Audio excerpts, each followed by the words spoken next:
All right, I've got a tip 366, which looks like a bird beak, just buttercream icing. Avocado green is what I used.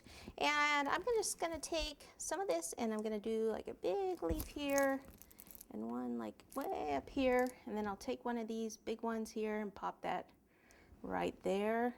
Take a little leaf from here, one of the smaller ones next to it. And I just covered up that whole leaf. So let me fill in this area here, squeeze. So I'm just squeezing, wiggle the tip just a little bit, and I'll have one more leaf come up here. Okay, so that's great for that section. We don't want too many. And then we'll go with some smaller ones over here. If this is the front of the cake, we could have one here kind of peeking around the corner.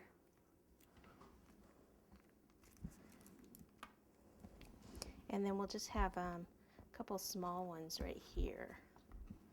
So if I just do those and then one of these buds.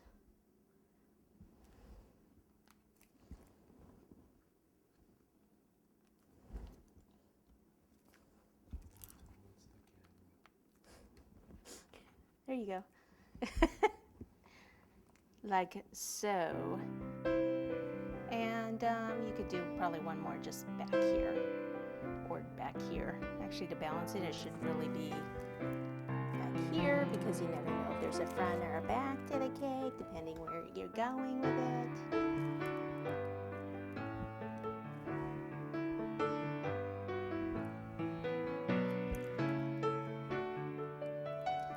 And voila! There you have it, a beautiful Valentine's Day cake. Could be a wedding cake, could be for your mom, a family member, your wife. So there you go. The only thing we have to do is just wait for this bow to dry, and then we can take out the plastic. Okay? All right, happy Valentine's Day, everyone.